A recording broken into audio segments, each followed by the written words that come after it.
दिखाई। अंत में अंगद जी उठे, उन्होंने कहा मैं जा तो सकता हूं, लेकिन उधर से आने में संशय है, ना आ पाऊं। बहुत सारे अभिप्राय हैं, समय का अभाव है, एक दो अभिप्राय बताकर विश्राम की ओर प्रसंग को ले चलते। पहला कारण, अंगद जी कहते सामने जाऊंगा तो शक्ति माँ सामने होंगी, जगदम्बा सीता, उनकी कृपा मिलती रहेगी, लेकिन जब उधर से लौटूंगा तो पीठ पीछे हो जाए, कहीं सागर में डूब गया तो। दूसरा अभिप्राय महात्मा लोग देते हैं कि अंगद और अक्षय कुमार एक ही गुरुकुल में पढ़ते थे। अंगद थोड़ा शरारती थे, अक्षय कुमार को दो चार थप्पड़ रोज लगाते थे।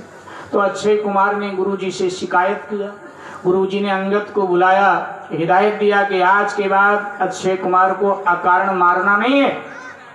लेकिन अब अंगद का स्वभाव बन गया था, एक दिन अंगद ने फिर दो चार चाटे लगा दिए, और जब फिर दो चार चाटे लगा दिए तो फिर शिकायत हुई अंगद की। तो गुरुदेव को क्रोध आ गया। गुरुदेव ने कहा अंगद तुम बड़े हठी हो, मेरी बात नहीं मानते हो, आज के बाद तुमने अक्षय को मारा तो अक्षय का कुछ नहीं बिगड़ेगा, लेकिन अक्षय ने एक तमाचा लगा दिया, तुम्हारा प्राणांत हो जाएगा। तो अंगद को लगा कि कहीं अक्षय मिल गया था, कहीं एक तमाचा लगाएगा मेरा प्राणांत हो जाएगा। तीसरा अभिप्राय हमारे महात्मा लोग देते हैं, ये पौराणिक कथा है। तीसरा अभिप्राय देते हैं कि अंगद कह रहा है कि जिया संशय कछ फिरती बारा, अंगद कहे जाऊं मैं पारा। तीन संशय कह रहा है तो दो संशय तो ये है, तीसरा संशय उसका ये है, अंगद को लगा कि अंगद ने कहा कि देखो मंदोदरी मुझे जन्म देने वाली मेरी माँ है, और कहीं मंदोदरी मिल गई और उसने माँ के ममत्व में मुझे फंसा लिया, मैं ना आ पाया। तो अब ये पौराणिक कथा है, समय नहीं है सुनाने का। तो अंगद कह रहे कि इसलिए जो है थोड़ा मुश्किल लग रहा है। जामुन जी ने कहा कि देखो मैं आपको भेजूंगा नहीं, क्योंकि आप हमारे युवराज हैं और तारा के इकलौते पुत्र हैं, उसके आंखों के तारे हैं, आपको नहीं भेजूंगा। जामुन जी की आंखें हनुमान जी को तलाशने लगी, तो हनुमान जी एक तरफ बैठे थे। जामुन जी हनुमान जी महाराज के पास गए और हनुमान जी से कहने लगे, हनुमान तुम यहाँ बैठे हो, तुम पवन के पुत्र हो, तुम्हें पवन जैसा बल है, ओज है, तेज है, तुम बुद्धि और विवेक के भंडार हो, तुम चुपचाप क्यों बैठे हो? ऐसा कौन सा कार्य संसार में है जिसे तुम न कर पाओ, अर्थात तुम सब कुछ कर सकते हो। हनुमान जी अभी तक तो चुप बैठे रहे, लेकिन आगे जैसे जामुन जी ने कहा कि राम काज लगी तब अवतारा, आपका अवतार राम कार्य करने के लिए हुआ है, ये कहना था तो जय श्री राम कहकर हनुमान जी खड़े हो गए, विराट हो गए, होम होम करने लगे। कहाई चपति सुन हनुमान काज प्रसाद रहो भगवान, समान विवेक विज्ञान विधान, विवेक विज्ञान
करने लगे। जामुन जी से कहने लगे, जामुन अगर आप कहें तो मैं खारे सागर को पी जाऊं, अगर आप आज्ञा दें तो मैं सेना सहित अकेला ही रावण को मार करके आ जाऊं, अगर आप आदेश करें तो जिस त्रिकूट पहाड़ी पर लंका बसी है उखाड़ करके सागर में फेंक दूं, आदेश करें क्या करना है। हनुमान जी जब बोल रहे थे पृथ्वी डगमग हिलने लगी, आकाश कांपने लगा, सुमेरु के शिखर टूटने लगे, सागर में ज्वार भाटा आने लगा, ऊंची ऊंची तरंगें उठने लगी। ब्रह्मा जी वेद पढ़ना भूल गए, भगवान शंकर की समाधि भंग हो गई। देवता सागर के तट की ओर देख रहे हैं कि ये शिव के अवतार हैं, कहीं महाप्रलय न मचा दे।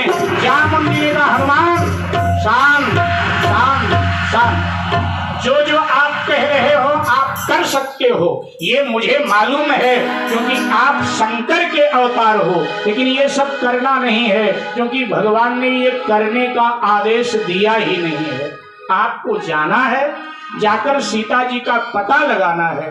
हाँ, ज्यादा जरूरी समझना तो अपने बल का हल्का परिचय रावण को करा देना, फिर आकर भगवान को संदेशा दो, फिर आगे जैसे रघुनाथ की इच्छा होगी। यतना करहु तात तुम जाई, यतना करहु तात तुम जाई, सीता देखी कहु सुखी आई, सीता देखी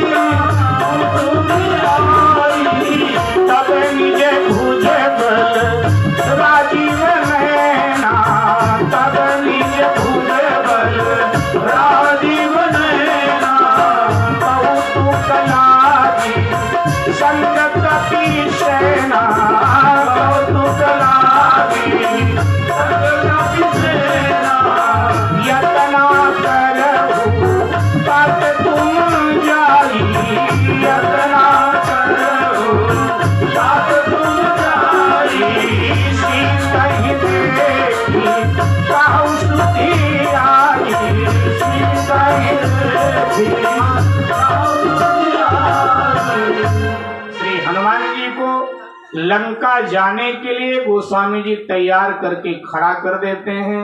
किष्किंधा कांड का जो पुष्प है भगवान सीताराम जी के चरणों में अर्पित कर देते हैं। तो आज यहीं तक, यहाँ से आगे की चर्चा कल, और कल सुंदर कांड जी का प्रमुख रूप से गायन होगा।